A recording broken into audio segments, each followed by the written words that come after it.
Olá, nós somos do grupo 3 e vamos falar um pouco sobre diabetes, dando ênfase ao diabetes mellitus tipo 1, tipo 2 e o gestacional. Mas antes de falarmos sobre a doença e seus acometimentos, precisamos entender como se dá o funcionamento fisiológico do organismo saudável. O processo bioquímico começa com a ingestão de alimentos que contêm carboidratos, açúcar e gordura. A gordura e a glicose são digeridos pelo organismo e distribuídos pela corrente sanguínea. Então, a glicose segue para o pâncreas e lá dentro as células beta-pancreáticas recebem a glicose junto com os íons de cálcio que gera liberação de insulina. Essa insulina, juntamente com a glicose e a gordura, seguem pela corrente sanguínea até as células do corpo, onde acontece o metabolismo dessas substâncias. Nesse momento, entram em ação 4 diferentes proteínas: ENPP1, que recebe a insulina, IRS, que fosforila a insulina, GLUT4, que recebe a glicose, e a CAPN10, que decompõe a gordura. Essas proteínas são sintetizadas pelo nosso DNA através da enzima catalisadora de RNA polimerase e em seguida passada para o RNA mensageiro responsável pela codificação. O ribossomo traduz as bases do RNA mensageiro, formando proteínas IRS, e o mesmo processo ocorre com outras proteínas. E elas são fundamentais para que ocorra o metabolismo da glicose e da gordura. Já as proteínas CAPN10 decompõem a gordura. A ENPP deixa passar a insulina para dentro da célula. Então, a proteína IRSN recebe e fosforila a insulina, que é usada para ativar o GLUT4, proteína que permite a entrada de glicose na célula. Uma vez dentro da célula, algumas glicoses se combinam, formando glicogênio, e outras glicoses recebem elétrons, se transformando em piruvatos. O piruvato é metabolizado dentro da mitocôndria e libera energia, processo chamado de ciclo de Krebs. Visto isso, podemos compreender melhor a complexidade das diabetes no nosso organismo. Agora, vamos falar um pouco sobre o diabetes mellitus tipo 1. Você sabe o que é? Bom, o diabetes mellitus tipo 1 é caracterizado pelo excesso de glicose no sangue, que é chamado hiperglicemia, causado pela produção insuficiente de insulina, o hormônio responsável por regular a glicose no sangue, quebrando as moléculas da mesma e as transformando em energia para a manutenção das células no nosso organismo. É considerado uma doença autoimune, uma vez que as células betas do pâncreas são atacadas pelos linfócitos T e têm sua produção de insulina prejudicada, já que as células pancreáticas destruídas não conseguem produzir a insulina. E essas alterações metabólicas resultam na deficiência da produção da insulina e aumento da produção do glucagon, e afeta principalmente os tecidos do fígado, músculo e tecido adiposo. A hiperglicemia é gerada pela alimentação e principalmente pela falta da captação da glicose pelas células, fazendo com que o fígado aumente a produção de glucagon, desencadeando o aumento da produção de glicose hepática, que por sua vez aumentará ainda mais o nível de glicose no sangue, e esse processo vira um ciclo sem fim. Além disso, o organismo libera quantidade anormal de glicose na urina, e com a alteração da homeostase do organismo, ocorre a perda de água das células. Pode ocorrer alterações também como cetoacidose, causada pela produção excessiva de ácidos sanguíneos, acetona, no nosso corpo, e somada à poliúria, ela pode causar o coma diabético. A cetoacidose acontece porque a célula não consegue captar a glicose que está no sangue e acha que está em jejum, e começa a mobilização dos ácidos graxos, ou seja, lipólise, aumentando a síntese de corpos cetônicos, que é o que causa a cetoacidose, principalmente devido ao acetoacetato, cujo aumento na concentração pode causar acidose metabólica. E o sintoma característico dessa alteração metabólica é o hálito cetônico, uma vez que são substâncias extremamente voláteis e podem ser exaladas durante a respiração. Na hipertriacilglicerolemia, a síntese da lipase lipoproteica fica diminuída quando os níveis de insulina estão baixos e causa o aumento dos níveis de VLDL e quilomicras no plasma, que leva ao acúmulo de gordura nas artérias e formação de placas de aterosclerose aumentando os riscos de problemas cardíacos. Normalmente, a diabetes mellitus surge na infância e adolescência, e cerca de 50% dos doentes apresentam anticorpo anti-ilhota em seu organismo, que destroem as ilhotas pancreáticas, gerando sintomas como a poliúria, que é a urina em excesso, a polidipsia, que é a sede excessiva, a polifagia, que é comer demasiadamente, perda de peso, fraqueza e fadiga. Estes sintomas iniciam quando há destruição de cerca de 90% das células beta. E apesar de ainda não haver cura para o diabetes tipo mellitus, pode e deve ser mantida sob controle para que o indivíduo tenha uma vida saudável. A insulinoterapia é o meio de tratamento que consiste na reposição de insulina no organismo para manter a função da metabolização do açúcar presente no sangue, que precisa ser transformada em energia para as células. E além disso, é necessária a monitorização da glicose através de um sensor corporal portátil que mede em intervalos regulares e de forma automática a glicose no líquido intersticial. E é também preciso evitar alimentos que causam picos na glicemia, como por exemplo açúcar, doces, bebidas açucaradas como refrigerantes e alimentos superprocessados. Deve-se comer frutas, arroz integral, castanhas, ovos e outros alimentos naturais de origem animal e principalmente vegetal, que possuam fibras auxiliadoras no controle de picos da glicemia. E tudo isso tem o objetivo de realizar a manutenção da glicemia a níveis balanceados, estimar a correção de peso e manter as taxas bioquímicas dentro da normalidade. Bom, eu vou falar agora sobre a diabetes mellitus tipo 2, que é conhecida como insulina independente, e ela representa 90% dos casos totais de diabéticos.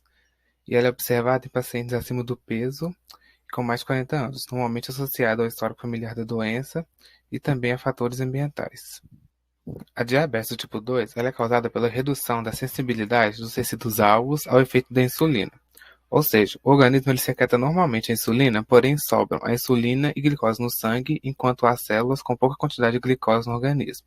E para explicar melhor essa diabetes bioquimicamente, a gente precisa entender alguns conceitos. Bom, o que a gente precisa saber é que as ilhotas de Langer são células pancreáticas formadas por, sobretudo, células betas, que têm a função de responder à hipoglicemia do sangue com a produção de insulina. E existe variedade de transportadores de glicose no organismo, e um deles, em especial, é ativado pela insulina, o GLUT4. O GLUT4 ele está presente especialmente nos tecidos adiposos e em células musculares e é associado à função de levar a glicose do sangue para dentro das células. Bom, explicando um pouco sobre as causas da diabetes tipo 2, nós temos quatro. A primeira é uma mutação no gene que produz a proteína IRS. Como isso ocorre? Nós temos o DNA com mutação e a enzima polimerase vem codificar o RNA desse DNA. Ela faz a síntese do RNA mensageiro e libera o RNA mensageiro codificado com a mutação. O ribossomo traduz as bases desse RNA e forma a proteína IRS defeituosa.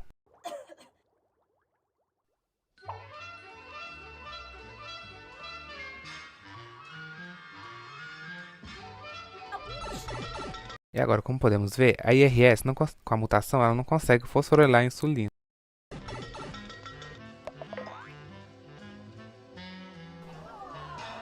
o que resulta no acúmulo de glicose extracelular e o aumento da glicose na circulação sanguínea. A segunda causa é uma mutação no receptor de insulina ENPP1. O NPP1 defeituoso ele não se abre para receber a insulina.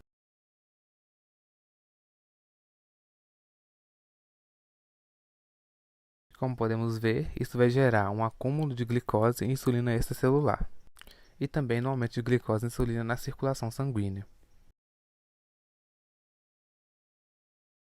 A terceira causa é uma mutação no receptor de glicose, o GLUT4. Bom, como podemos ver, a insulina passando pelo ENPP1 e sendo fosforilada pela proteína IRS.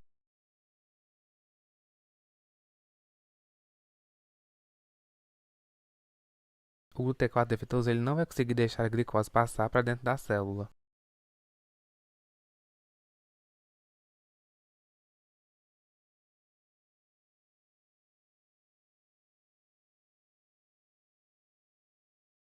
vai causar um acúmulo de glicose extracelular e também o aumento de glicose na circulação sanguínea.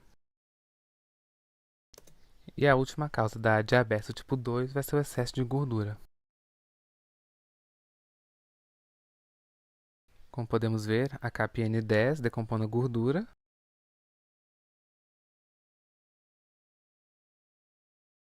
Porém, essa decomposição pela CAPN10 não é o suficiente, devido ao número de gorduras, que é muito elevado. E o acúmulo de gordura vai obstruir os canais das proteínas ENPP1 e do GLUT4, que causa aumento de glicose, insulina e gordura extracelular, e também o aumento de glicose, insulina e gordura na circulação sanguínea. A diabetes tipo 2, ela não tem cura ainda, mas ela deve ser tratada, e o tratamento dela busca reduzir os níveis de gordura e glicose no sangue através das seguintes medidas. A primeira é uma alimentação balanceada, com muita fruta, proteína, muita fibra e menos amido e gordura e açúcar. A segunda é praticar atividades físicas, 30 minutos por dia. Parar de fumar também pode trazer benefícios à saúde. E, por último, acompanhamento médico regular. Desse modo, é possível manter os níveis de gordura e glicose no sangue reduzidos. Após entender esse conceito, a gente já consegue explicar o que é a parte bioquímica da diabetes tipo 2. E o que acontece nela é que a ingestão de carboidratos leva ao aumento de glicose no sangue e, em sequência, à produção de insulina. No entanto, essa insulina não é sensibilizada pelos receptores do organismo diabético, o que impede a ação do GLUT4 e faz com que o corpo ainda permaneça na hiperglicemia, produzindo insulina incansavelmente. E com isso, a sobrecarga do pâncreas na produção de insulina, sem que ela seja reconhecida pelo receptor, faz com que as células beta se deteriorem e, por consequência, com o tempo, a diminuição da síntese de insulina. Agora nós veremos fatores problemáticos para a pessoa que convive com a diabetes do tipo 2. Precisamos saber que a obesidade é um processo inflamatório em que há excesso de ácidos graxos livres no sangue. Esse excesso ele vai aumentar a produção de substâncias que são inibidoras da insulina, causando a resistência. Além disso, devido a ambientes inflamatórios, há aumento de citocinas, que aumenta o recrutamento de linfócitos T no pâncreas, causando morte das células betas.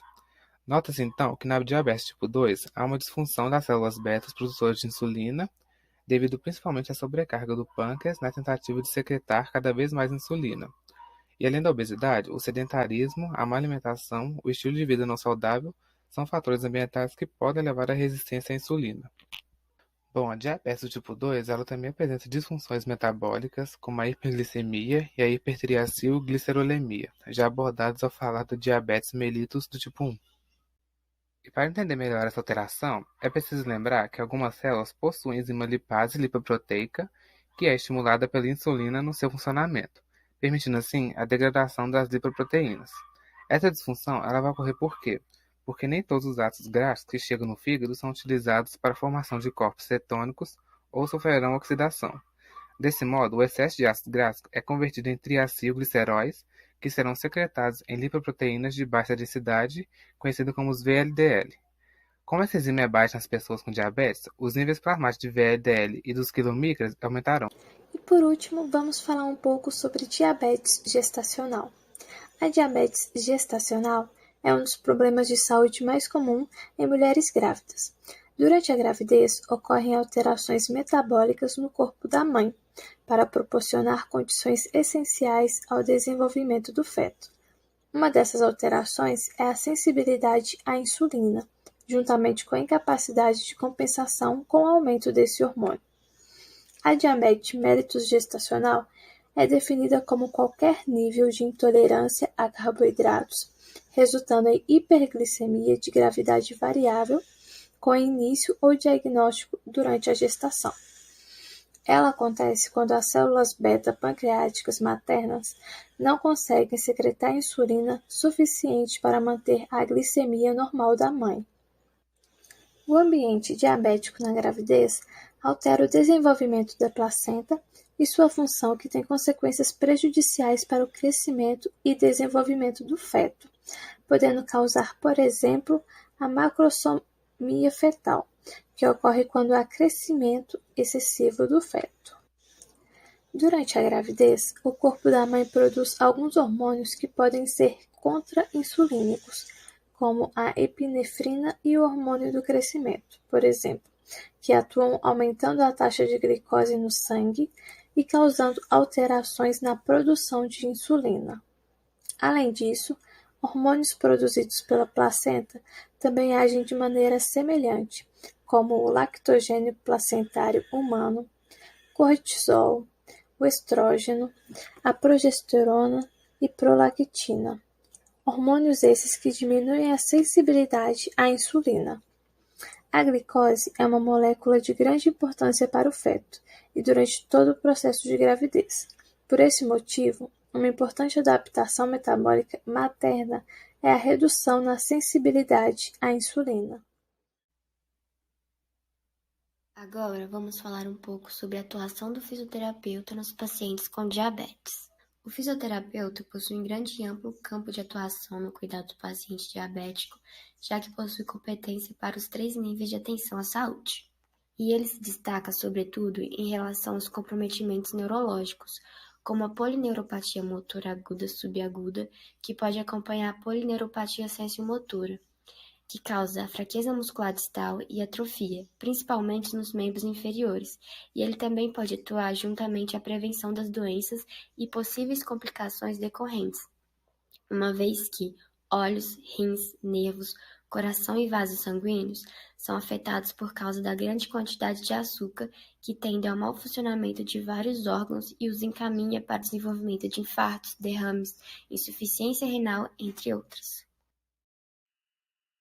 E esse foi nosso trabalho. Agradecemos por sua atenção.